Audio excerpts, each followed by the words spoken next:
Assalamualaikum warahmatullahi wabarakatuh. Sahabat akademia dimanapun Anda berada, selamat datang kembali di channel kami Edutainment.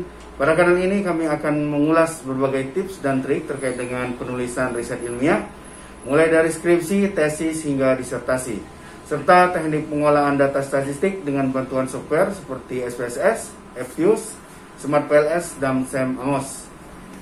Sahabat akademia, pada kesempatan kali ini saya akan menjelaskan terkait dengan uji analisis regresi berganda. Ya, uji analisis regresi berganda ini seperti yang diketahui seringkali digunakan oleh para peneliti, terutama bagi mahasiswa yang sedang menjenjang studi S1, biasanya sedang mengerjakan skripsi, ya, kemudian tesis ada beberapa, namun sangat tidak disarankan untuk analisis pada disertasi. Ya, terkait dengan analisis regresi berganda, sebenarnya ada dua jenis analisis regresi, ya. Yang pertama yaitu analisis regresi sederhana, yang kedua analisis regresi berganda. Perbedaannya di mana? Perbedaan untuk analisis regresi sederhana yaitu menggunakan satu variabel independen dan satu variabel dependen. Sedangkan analisis regresi linear berganda itu menggunakan lebih dari dua, ya, jadi sama dengan dua atau lebih variabel independen dan satu variabel dependen. Jadi ada pengaruh secara parsial yaitu sendiri, dan juga ada pengaruh secara simultan, secara bersama-sama. Itu analisis regresi berganda. Dan kita akan menggunakan software yang namanya yaitu SPSS. Jadi kalau teman-teman ingin mencoba langsung mempraktekkan sambil melihat video ini, jangan lupa installah SPSS-nya terlebih dahulu dengan full version, sehingga bisa dipraktekkan secara langsung bagaimana cara melakukan uji analisis regresi berganda beserta bagaimana menarik kesimpulan bahwa sebuah hipotesis itu berpengaruh signifikan dan positif atau tidak signifikan atau bahkan negatif. Oke, sahabat akademia, kali ini saya akan mempraktekkan bagaimana cara melakukan analisis regresi linear berganda. Jadi dalam analisis regresi itu sebenarnya ada dua, ya, analisis regresi sederhana dan ada analisis regresi linear berganda. Jadi ada dua macam analisis yang dengan menggunakan regresi. Nah, tapi kali ini kita akan lebih membahas regresi linear berganda. Kenapa demikian? Karena analisis regresi sederhana untuk penelitian-penelitian yang dilakukan saat ini itu sudah sangat jarang, sehingga kita tidak akan fokus ke sana, sehingga kita akan fokus yang mana penelitian riset itu lebih sering menggunakan analisis regresi berganda, bukan yang sederhana. Kalau yang sederhana itu kan hanya menggunakan satu variabel X dan satu variabel Y, jadi mudah untuk diketahui dan pengaruhnya sudah jelas gitu ya, bisa diatur sendiri gitu. Dan dimanipulasi pun jadi gampang gitu, data-datanya dan bahkan hasilnya gitu ya. Nah, tapi kita akan melakukan yang lebih dari sederhana, yaitu berganda, di mana memiliki variabel X atau dependennya lebih dari dua, ya, dua atau lebih gitu ya. Jadi ada variabel independennya dua atau lebih, sedangkan untuk variabel dependennya atau variabel Y-nya itu cuma satu. Nah, kita akan praktekkan itu, yaitu analisis regresi linear berganda. Nah, seperti sebelumnya, dalam analisis regresi linear berganda, yang perlu teman-teman ketahui, ya, sebelum kita masuk nanti ke regression, kemudian linear gitu ya, dalam melakukannya, ya, yang perlu dicatat adalah seperti yang saya sampaikan di awal, yang penting dilakukan sebelum masuk regresi berganda adalah pertama, jika teman-teman menggunakan data primer, ya,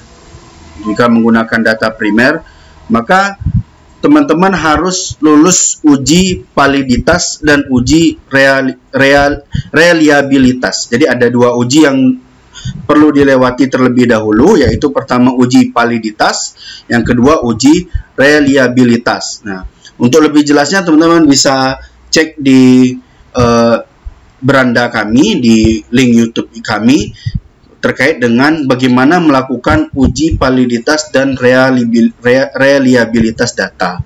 Dan di situ juga dijelaskan bagaimana cara menarik kesimpulan apakah data itu valid atau reliable nantinya. Jadi teman-teman bisa cek itu untuk data primer. Nah, yang kedua itu untuk data sekunder. Nah, untuk data sekunder dia jelas berbeda dengan data primer, ya. Pengambilannya pun berbeda karena jelas definisinya primer dan sekunder pun berbeda, gitu ya. Nah, untuk data sekunder kita harus melewati yang namanya uji asumsi klasik. Nah, uji asumsi klasik teman-teman bisa cek juga video yang ada di beranda terkait dengan bagaimana cara melakukan uji asumsi klasik. Nah, asumsi klasik itu terdiri dari yang pertama uji normalitas data, ya. Yang kedua ada uji autokorelasi, yang ketiga ada uji multikolinearitas, yang keempat ada uji heterokedastisitas. Nah, itu keempat uji. Nah, untuk penjelasannya lebih lanjut bisa cek di video kami terkait dengan uji melakukan analisis asumsi regresi uji melakukan asumsi klasik, ya. Melakukan uji asumsi klasik di video kami, gitu ya. Oke, jika sudah dan pastikan yang pertama jika data primer valid dan reliable. Jika data sekunder yang pertama harus adanya tidak harus terdistribusi secara normal. Jadi kalau tidak normal tidak bisa, ya. Jadi datanya harus terdistribusi secara normal. Yang kedua, harus lulus uji autokorelasi. Yang ketiga, lulus uji multikolinearitas. Dan yang keempat, lulus heterokedastisitas. Jadi tidak ada homokedastisitas di dalam data itu, ya. Oke, baik. Jika teman-teman sudah pastikan datanya valid atau reliable atau bahkan menggunakan data sekunder sudah pasti lolos asumsi klasik, maka tinggal langkah selanjutnya yaitu melakukan analisis regresi. Nah, di sini saya akan praktekkan, ya, yaitu regresi linear berganda. Ya. Ini saya close dulu, ya. Jadi caranya sebenarnya mudah, gitu ya, gampang sekali.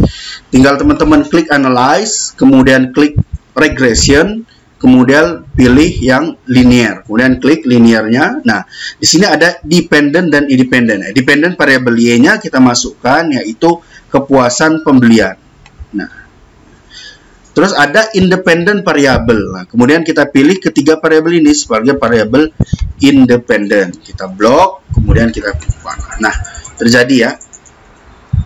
Bisa kita klik statistik, ya. Teman-teman bisa bisa sesuaikan, gitu ya. Tapi untuk regresi berganda tidak banyak yang diubah, gitu ya. Kita melakukan uji asumsi klasik, misal dengan Dober-Watson, kita klik aja Dober-Watson misalnya. Untuk mengenal R-square-nya bisa klik R-square-nya, kemudian continue. Kemudian kita butuh plotnya, jika tidak, ya ini untuk normalitas data misalnya. Nah, ini tidak perlu karena teman-teman sudah bisa cek di asumsi klasik, ya, untuk ini. Nah, jika sudah tidak ada, langsung kita klik OK. Kemudian akan muncul hasil dari regresi linear berganda kita tadi. Nah, di sini, ya. Di sini ada model Sumeri, ya. Di sini ada koefisien. Jadi ada dua, ya. Model Sumeri sama koefisien. Jadi yang model Sumeri ini, ya, yang pertama ini, yang biasanya sering dipakai untuk regresi berganda. Yang kedua itu yang ini. Yang ini, ya, koefisien. Nah, bedanya apa? Kalau koefisien yang di bawah ini itu digunakan untuk uji T. Uji T, ya. Jadi uji T itu uji parsial, yang mana pengaruhnya itu satu variabel ke satu variabel. Jadi hanya satu variabel X ke variabel Y. Seperti analisis regresi sederhana. Cuman ini jelas kalau misalnya regresi sederhana satu variabel X ke variabel Y tidak begini hasilnya. Ini karena sudah ada banyak variabel kemudian diolah, gitu ya, sehingga dapat hasil yang demikian. Kalau misalnya satu saja, misalnya saya contohkan, misalnya niat perilaku terhadap nilai kepuasan saja, pasti akan berbeda dengan nilai niat perilaku ini yang 0,885, 0,124, misal kita coba ya. Kita coba praktekkan misalnya ya. Regression lagi, kemudian linear ya. Nah, ini kita hapus yang lain, tinggal tekan niat perilaku, kemudian kita oke. Ya, akan muncul ya. Nah, di bawah. Nah, dia akan berubah. Yang tadinya 884 kalau karena ada yang lain, ada variabel lain gitu ya. Jadi 88 dari 885 itu karena ada pengaruh variabel lain juga, sehingga persentase pengaruhnya berubah gitu ya. Kemudian di sini menjadi betanya 0,997, sedangkan standar errornya itu 0,063 gitu ya. Nah, itu kalau dia cuma satu variabel aja, jadi ada perbedaan gitu ya. Itu regresi sederhana dan berganda gitu ya. Nah, itu yang koefisien. Terus yang untuk model summary untuk apa? Model summary itu kita pertama yang bisa kita gunakan adalah dia bisa melihat R square. R square itu pengaruh secara keseluruhan, seberapa besar pengaruhnya terhadap variabel kepuasan kepuasan pembelian tadi ya. Jadi seberapa besar pengaruhnya. Di sini bisa dilihat kalau R square-nya 863, adjust R square. Nah, ini yang digunakan. Yang digunakan untuk R square itu 853. Berarti sekitar 85,3% variabel kepuasan pembelian itu dipengaruhi oleh promosi penjualan, niat perilaku, dan nilai pribadi. Nah, itu yang pertama bisa diambil dari model summary.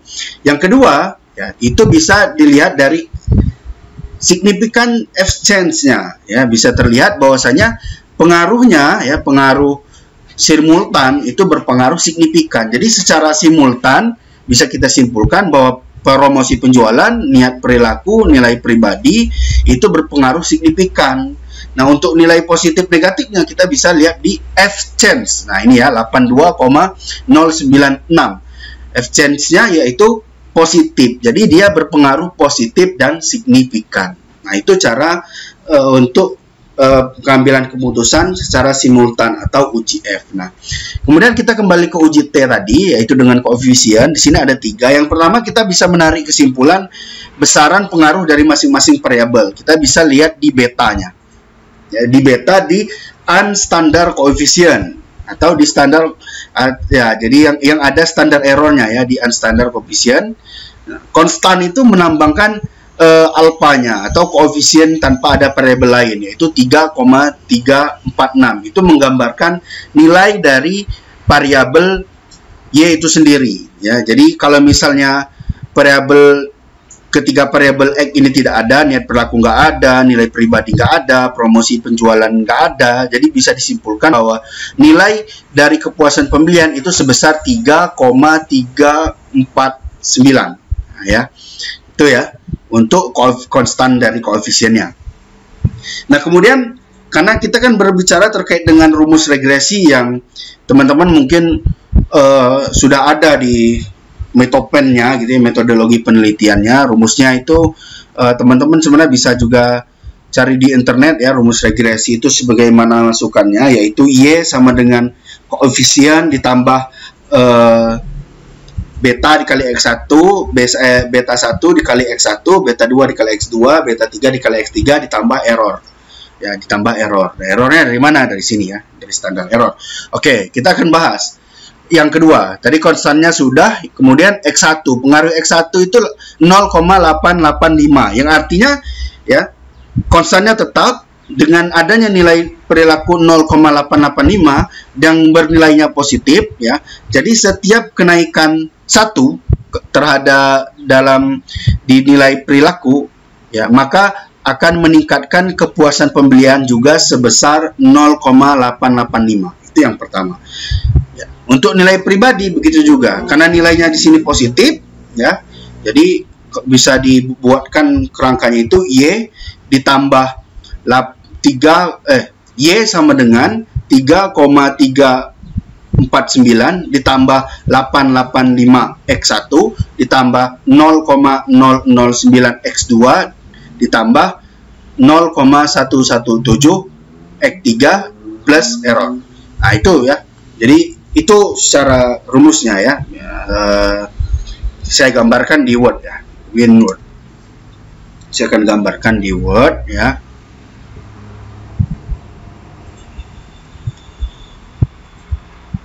Jadi begitu ya. Jadi kalau misalnya yang kedua, nilai sembari nanti saya gambarkan bagaimana contohnya. Nah, nilai pribadi setiap kenaikan 1 terhadap kepuasan pembelian itu dipengaruhi nilai pribadi ya, yang dipengaruhi nilai pribadi, maka kepuasan pembelian juga akan meningkat sebesar 0,009.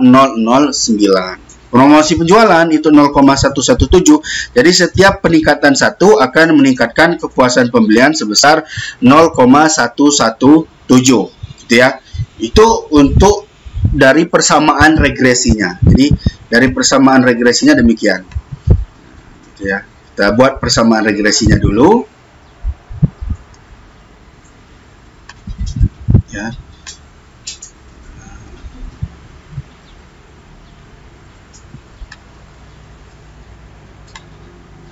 Nah, teman-teman bisa cari juga kalau misalnya teman-teman lupa dan bingung untuk menentukan misalnya persamaan. Jadi teman-teman bisa cari di internet ya, persamaan regresi linier berganda misalnya.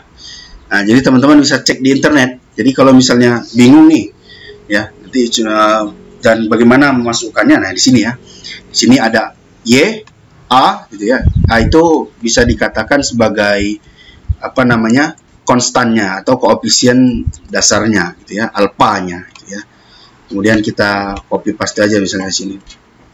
Ya. Nah, di sini ya.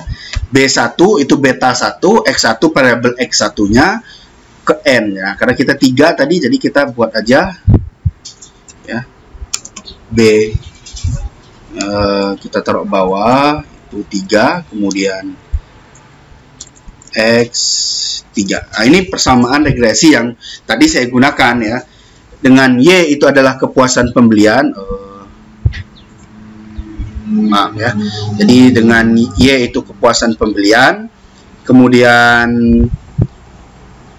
X1 itu adalah niat perilaku ya. Kita cek, bisa cek sini ya. Niat perilaku. X2 itu nilai pribadi. X3 itu adalah promosi penjualan. Jadi kita masukkan nih hasil yang dari regresi tadi misalnya. Nah, kita masukkan, kita copy saja lah ya. Kita copy, kemudian kita pindahkan ke Word. Nah, kok tidak tercopy nih. Kita copy, kita klik kanan, copy, Word, kemudian kita pastekan. Oke ya. Nah, ini hasilnya. Kemudian kita masukkan ke sepersamaan ya.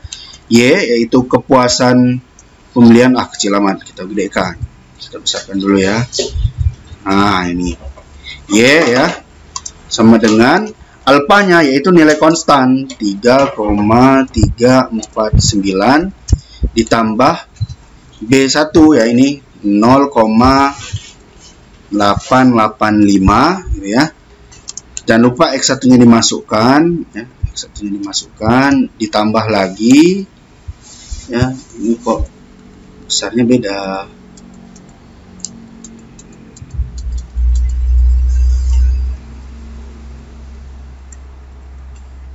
Ya, sebentar ya, kita ganti fontnya dulu biar enak dilihat.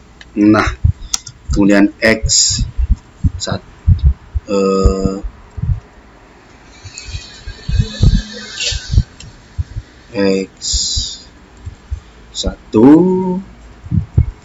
oh ini kita salah nih.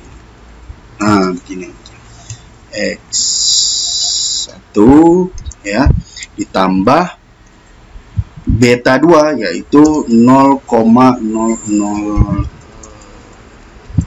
ditambah 0,009 ya. Jangan lupa X2 ditambah 0,117 X3. Nah, ya. Harusnya di sini bisa ada error. Di sini tambah maaf. Nah, Ini ya. Bawah. Oke. Nah, bisa dilihat ya. Nah, jadi kalau misalnya konstan, nilai Y itu adalah 3,349 dengan syarat X1, X2, X3 itu tidak ada. Yang kedua, setiap penambahan 1 ya, kalau misalnya di sini nilai negatif berarti ganti saja plusnya jadi kurang ya, kalau misalnya nilainya negatif. Nah, X1 kemudian 0,0085, setiap kenaikan 1 maka kepuasan pembelian akan naik sebesar 0,885. Kemudian X2 setiap naik 1 maka kepuasan pembelian akan meningkat 0,009. Demikian juga X3 setiap kenaikan 1 maka kepuasan pembelian itu meningkat 0,117. Itu cara untuk yang pertama tadi, untuk melihat bahwasanya ini nilainya berpengaruh seberapa besar pengaruhnya. Ya, kemudian untuk menarik hipotesis, ya, jadi uji T. Kalau uji F tadi sudah saya perlihatkan ya, dengan uji F ini, karena uji F nggak terlalu tidak terlalu sulit gitu ya, terbilang sangat mudah. Jadi tinggal lihat F-nya sama F-check, nilainya positif dan signifikansinya di bawah 0,05, ya udah berarti berpengaruh positif dan signifikan. Sebenarnya mudah juga untuk koefisien, hanya saja ada 3 ya, ada 3 yang perlu diambil keputusannya gitu ya. Kita kembali ke quote-nya, di sini nilai signifikansinya. Nah, kalau dia di bawah 0,05 ya, seperti niat perilaku kan 0,000, berarti jelas di bawah 0,005. Di 0,05 ya. Kemudian nilai itu niat perilaku ya, berarti dia signifikan. Kalau begini berarti signifikan. Kemudian T-nya berapa? T-nya itu 7,156, berpengaruhnya positif. Sehingga bisa disimpulkan bahwa niat perilaku secara parsial berpengaruh signifikan positif terhadap kepuasan pembelian. Kemudian nilai pribadi yaitu 0,954, itu lebih besar dari 0,05, yang artinya tidak signifikan. Nilainya berapa? Yaitu dengan 0,058, yang artinya positif. Nah, bisa disimpulkan bahwa pengaruh nilai pribadi terhadap kepuasan pembelian yaitu berpengaruh positif namun tidak signifikan ya. Kemudian yang ketiga yaitu promosi penjualan 0,286 lebih besar juga dari 0,05, yang artinya tidak signifikan. Dengan nilai T-nya adalah 1,081,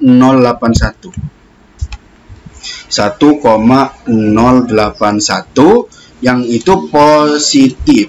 Jadi bisa disimpulkan bahwa promosi penjualan berpengaruh positif dan tidak signifikan. Jadi kita dapat bahwa X1 itu positif signifikan, X2 dan X3 itu positif dan tidak signifikan. Ya, kemudian untuk yang simultan ya, teman-teman bisa cek kembali hasil output olah data tadi dari regresi berganda. Kemudian dari ANOVA teman-teman copy ya, misalnya lebih mudah. Nah, salah. Bisa teman-teman copy dari outputnya ya. Nanti harus klik kanan, copy, kemudian kita pastekan. Nah, di sini bisa dilihat ada nilai F dan nilai signifikansinya. Di sini nilai signifikansinya adalah 0,000 ya. Ada nilai signifikansinya adalah 0,000, yang artinya lebih kecil dari 0,05, dan disimpulkan bahwa ini berpengaruh signifikan. Jadi secara simultan pengaruh promosi penjualan, nilai niat perilaku dan nilai pribadi secara simultan berpengaruh signifikan. Dan kita lihat nilai F-nya yaitu 82,0096, yang ini berpengaruhnya yaitu tandanya positif. Jadi selain signifikan, bisa disimpulkan bahwa promosi penjualan, niat perilaku, dan nilai pribadi secara simultan itu berpengaruh positif. Nah, dapat digabungkan jadi nilai nilai perilaku, niat pribadi, dan promosi penjualan berpengaruh secara simultan, signifikan, dan positif terhadap kepuasan pembelian. Yaitu jadi promosi penjualan, niat perilaku, dan nilai pribadi secara simultan berpengaruh signifikan dan positif terhadap kepuasan pembelian. Kemudian ada yang satu lagi yaitu pengaruh R-square, yaitu besarnya pengaruh dari ketiga variabel tadi. Bisa dilihat di model summary, yaitu kita copy ya keywordnya. Kita ke model summary. Kita copy. Nah, ini kita bisa lihat R-square-nya di adjust R-square. Jadi R-square kan di situ adjust R-square-nya sama dengan 0,853 atau sebesar 85,3%. Artinya secara rasio R-square-nya ya, R-square-nya determinasinya itu, pengaruhnya itu seberapa kuat. Nah, pengaruhnya itu sebesar 85,3%. Variabel kepuasan pembelian itu dipengaruhi oleh promosi penjualan, niat perilaku, dan nilai pribadi. Nah, jadi ada nilai 85,3% yang dipengaruhi tiga variabel yang kita gunakan, yaitu promosi penjualan, niat perilaku, dan nilai pribadi. Sisanya yaitu 14,7% ya. Ini dipengaruhi oleh variabel di luar promosi penjualan, niat perilaku, dan nilai pribadi. Jadi besaran pengaruhnya itu sebesar 85,3%. Nah, mungkin itu ya, jika ada pertanyaan teman-teman terkait dengan uji analisis regresi berganda, kemudian model regresi, kemudian uji T, uji F, dan determinasi atau R-square, bisa tanyakan di kolom komentar di bawah. Terima kasih.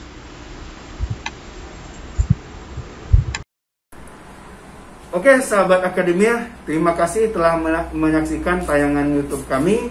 Semoga tayangan kami bermanfaat bagi kalian semua. Dan jika sahabat akademia sekalian membutuhkan layanan jasa mulai dari bimbingan skripsi, konsultasi tesis, hingga asistensi disertasi, bisa klik di official website kami di www.ideakonsultan.com atau di www.solusiresearchonline.com, atau bisa hubungi nomor kontak person yang ada di deskripsi. Dan jika sahabat akademia sekalian suka dengan tayangan video ini, jangan lupa klik tombol like dan share kepada sahabat akademia lainnya agar video ini semakin menyebar luas. Dan jangan lupa klik subscribe-nya dan bunyikan lonceng notifikasinya agar tidak ketinggalan info-info selanjutnya.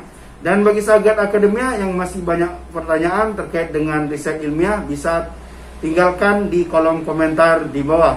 Sekian dulu dari kami, terima kasih. Wassalamualaikum warahmatullahi wabarakatuh.